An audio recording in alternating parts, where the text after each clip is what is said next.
Nobody noticed what was happening inside that cabin from the road. If you could call a frozen mud track through the pines a road, the structure looked almost pitiful, low to the ground. Squat. The walls were rough-cut chestnut logs, yes, but they seemed to lean inward at the roofline, as though the weight of the winter sky was pressing them down. A short earthen mound covered the entrance like a hog burrow. And the chimney. The chimney was barely visible, a short stone stack tucked to the back corner, releasing the thinnest thread of gray smoke into a sky the color of iron. Every other cabin in the Clover Fork Valley had a proper chimney. Tall, centered, visible from a distance, throwing a thick column of white smoke into January air. Proof that the fire inside was burning hard, burning fast, burning through cords of split oak as the mercury dropped below 10 degrees Fahrenheit minus 12 degrees Celsius and kept going. That thin thread of smoke from Elias Cord's chimney told a different story. But nobody stopped to read it. Not yet. What you're about to hear is the story of a man who didn't invent anything. He didn't draw plans. He didn't quote science. He simply paid attention to the way cold moved through wood, stone, and air, and then he built accordingly. And when the worst storm of the decade arrived and sat over eastern Kentucky for 11 days straight, the valley learned something that no carpenter, no timber merchant, and no experienced builder have been willing to admit. If this is the kind of knowledge you want every week, real techniques from real history, tested by real cold, subscribe right now.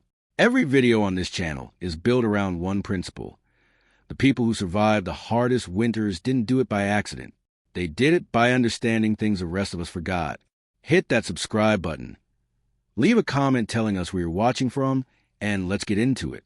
Elias Cord was 38 years old in the winter of 1879 and had no interest in being remarkable. He had come to Harlan County from Virginia's Lee County border country around 1868, following the same westward drift that pushed dozens of families into narrow creek hollows of eastern Kentucky after the war. He trapped muskrat and mink along the forks of the Cumberland River in autumn.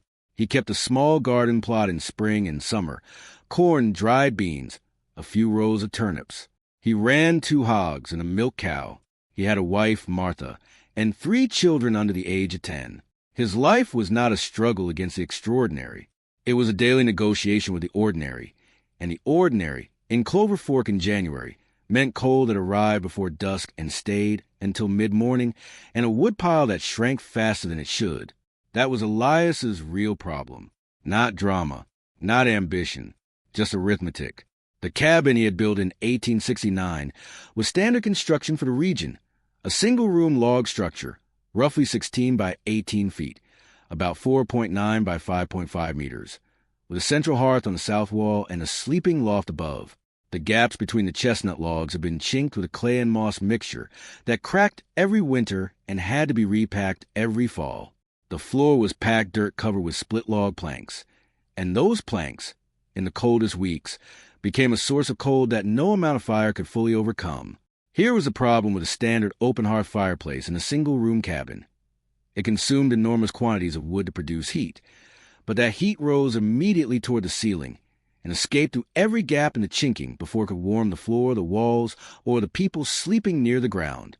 On a morning when the temperature outside sat at 8 degrees Fahrenheit minus 13 degrees Celsius, the floor of Elias's cabin was barely above freezing. Even after a full night of burning, the children slept in the loft, where the heat collected, but the cow had to be watered before dawn. The fire had to be restarted with wood that had been sitting in the cold air of the covered porch. The first hour of every winter morning in that cabin was a small, cold war, and by his 10th winter in Clover Fork, Elias was tired of losing it. He didn't complain. He didn't write anything down. He simply began to change things. The first thing Elias did in the autumn of 1877 was build a covered entry tunnel, not a grand structure, a low, roofed passage roughly 6 feet long and 4 feet wide, about 1.8 by 1.2 meters, made from split chestnut logs set into the earth and covered with a layer of sod and pine boughs. You enter the cabin by ducking through this covered corridor before reaching the actual door. To anyone passing on the road, it looked like something between a root cellar entrance and an afterthought. But what it did was solve a problem that most people didn't even recognize as a problem. Every time a cabin door opened in winter, a column of cold air rushed in at floor level and displaced the warm air that had taken hours to build up. It was a simple exchange, warm out, cold in, repeated dozens of times a day. Elias's tunnel broke that exchange. The air inside the tunnel was still cold, but it was sheltered air, not wind-driven air. The temperature differential at the door dropped significantly. The fire inside had to work less hard to recover. The second modification was the interior stone wall. This is where Elias's approach became genuinely unusual and genuinely effective. Along the north wall of the cabin, he built a secondary interior partition using local limestone blocks, stacked without mortar to a height of about 4 feet 1.2 meters, and set approximately 10 inches, 25 centimeters, away from the outer log wall. The gap between the log wall and the stone partition was filled with dry river gravel and packed clay, a dead air space with dense fill that dramatically slowed the rate at which cold transferred from the outside logs to the interior living space. Limestone, it's worth understanding, is a dense material with significant thermal mass, meaning it absorbs heat slowly and releases it slowly. A properly heated limestone wall doesn't just reflect warmth back into the room, it stores it. Elias's 4-foot stone partition, once warmed by the fire over the course of an evening, would continue radiating gentle heat for 6 to 8 hours after the fire died down to coals. It was, in effect, a slow-release heat battery built from local stone. The third change was the floor. Elias lifted the existing split-log planks and laid a 4-inch, 10 centimeters, bed of dry limestone gravel beneath them before replacing the planks. Gravel doesn't conduct cold the way bare earth does. The air pockets between the stones create a mild insulating buffer. The floor above never became warm, but it stopped being a source of active cold that drew heat downward from the room. Taken together, these 3 modifications, the entry tunnel, the interior limestone partition, and the gravel subfloor, added perhaps 30 days of labor over 2 autumns and cost Elias nothing but time and stone hauled from the creek bed. He didn't frame it as invention. He framed it as common sense. The neighbors framed it as something else entirely. Nobody in Clover Fork was hostile to Elias Cord. That would have been too much energy spent on something too small. The reactions were quieter than that, and in some ways more dismissive. A pair of brothers who farmed the next hollow overcame past one afternoon in October of 1878, when Elias was still laying the last courses of the limestone partition. They stood at the fence line for a moment, watching him work. One of them said something to the other, low enough that Elias didn't catch the words. But he saw the shrug. That shrug said everything. Not worth understanding. Probably won't matter. The woman who ran the dry goods counter in Loyal, the nearest settlement of any size, about 4 miles down the creek, asked Martha Cord, with genuine curiosity and no malice, whether her husband was building himself a spring house inside the cabin. Martha said no. The woman nodded slowly, as people do when the answer doesn't quite make sense to them. The most memorable comment came from Heck Varney, a carpenter and part-time timber framer, who had built or repaired half the structures in that end of the county. Varney was respected, not because he was warm or generous, but because he was competent, and competence in that country earned a specific kind of authority. He stopped at Elias's property one afternoon in late November, looked at the tunnel entrance, which by then was complete, covered in sod, and did resemble, honestly, something a large animal might winter in, and said with a flat voice and no particular anger, "That ain't a cabin anymore, Cord. That's a burrow." He walked on. He didn't wait for a response. He didn't think one was necessary. Elias finished packing the last of the gravel under the floor planks that same week, replaced the boards, and spent an evening getting the fire to warm the limestone wall for the first time. He sat with his back against the stone after the fire had burned down the coals and felt the heat still coming off it, slow, steady, even, and said nothing to anyone about what he noticed. He didn't need to. January was coming. The cold front that moved over eastern Kentucky in the second week of January 1879 was not a single storm so much as a sustained siege. Local accounts from that period, recorded in a Harlan County church registry and referenced in an 1881 regional almanac, describe a stretch of 11 consecutive days during which temperatures in the valley hollows did not rise above 18 degrees Fahrenheit minus 8 degrees Celsius at midday, and fell as low as -4 degrees Fahrenheit, -20 degrees Celsius on the coldest nights. A steady northwest wind came over the ridgelines and moved through the valley with enough force to drive snow horizontally across the creek bottoms, packing it against the north walls of every structure in the hollow. For the families of Clover Fork, this was not weather. This was a reckoning. The first problem was the wood. Green oak, timber that hadn't had enough time to season properly, became nearly impossible to light in temperatures below 10 degrees Fahrenheit, -12 degrees Celsius. Several families had relied on wood cut too recently, and by the fourth day of the cold snap, they were burning fence rails and outbuilding boards to keep the fire going. A fire fed with green or wet wood burns cool and smoky, which means the chimney draft weakens and smoke begins to back into the room. More than one family in the valley spent those nights with the cabin doors cracked open to ventilate smoke, which, of course, let the cold back in.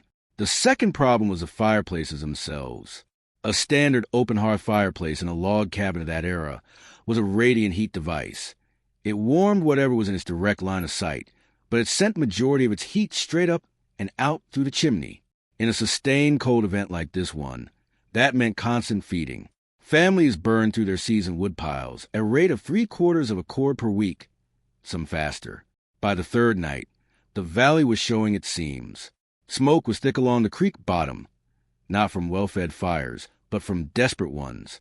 Children were moved to sleep as close to the hearths as safe. Water buckets near the doors froze solid by midnight. And at the far end of the Cord property, through the pine tree line, the neighbors could see what they had seen all season, a thin, steady thread of smoke from that low stone chimney. Not a roaring fire, not a desperate burn, just a thin thread rising slowly into the cold air. Stay with me, because the number that came out of those 11 days is the one that changed how this valley thought about heat. And it's coming up right now. If this kind of history is useful to you, subscribe before this video ends. Every week, one real technique, one real story, one real winter that tested it. When the cold broke in the third week of January and people began to move between properties again, something became impossible to ignore.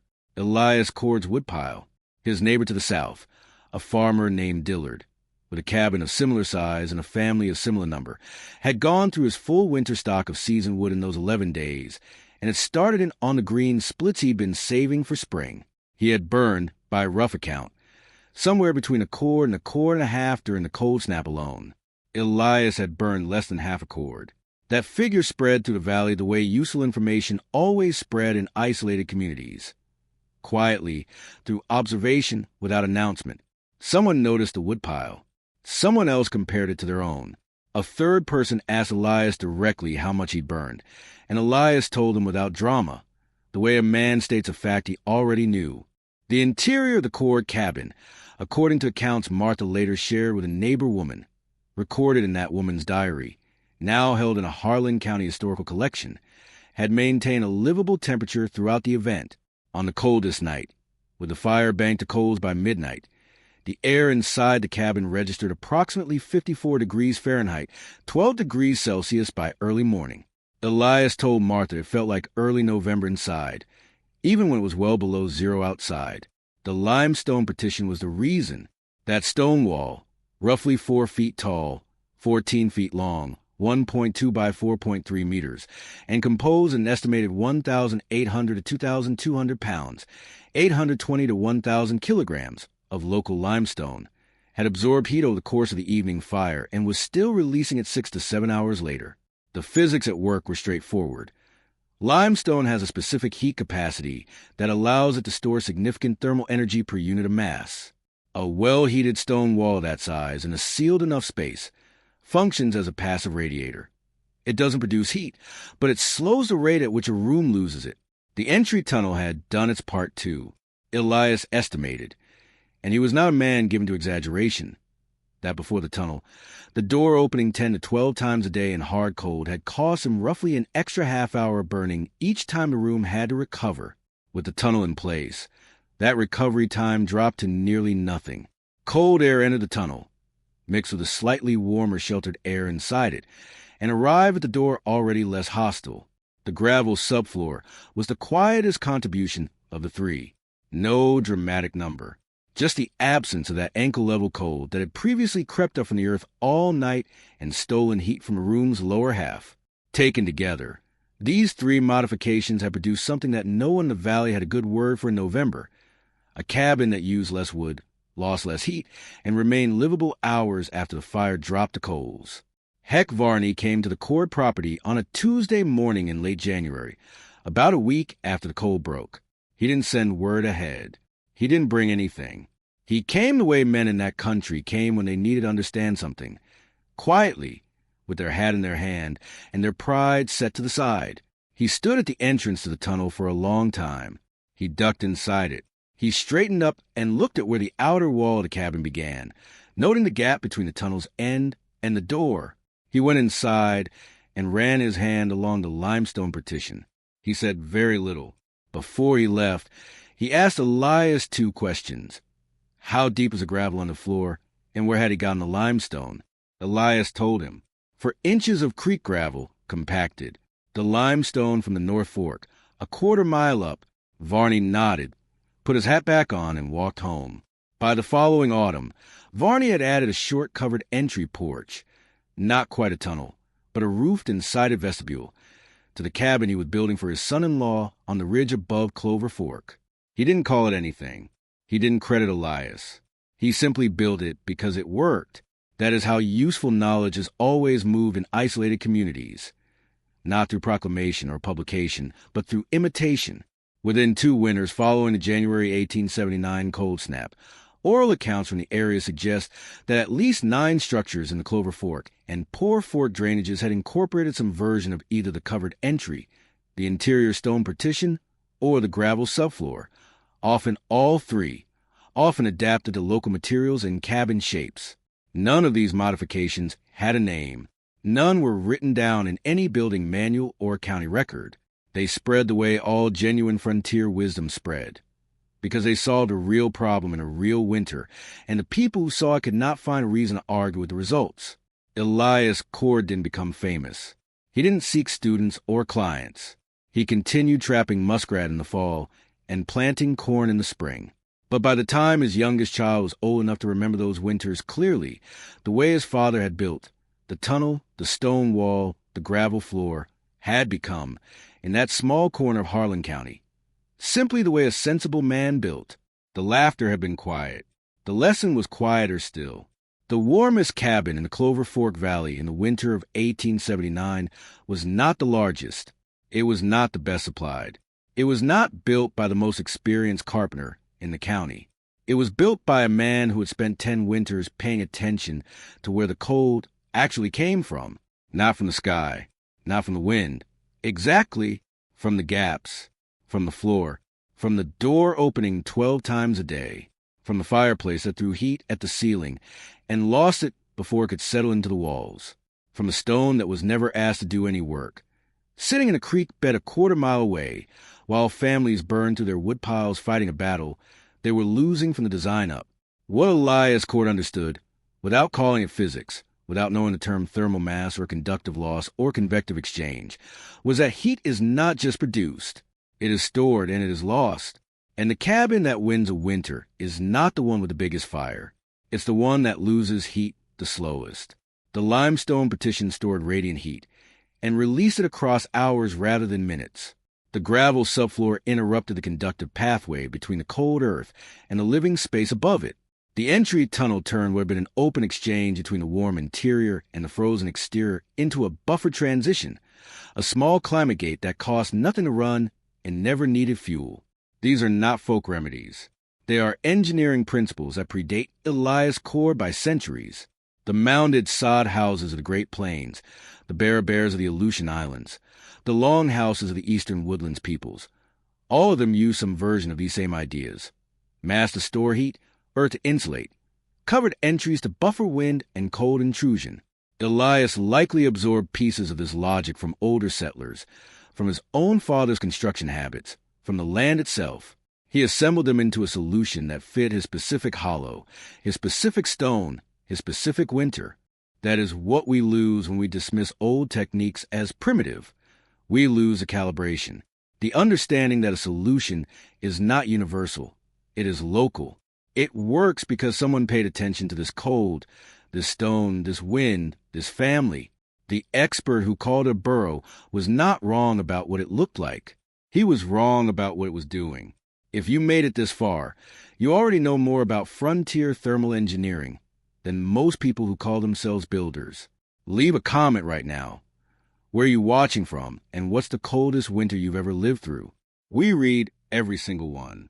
And if you want a real technique like this one every single week, techniques that kept families alive when the temperature dropped and the wood ran out, subscribe and hit the bell.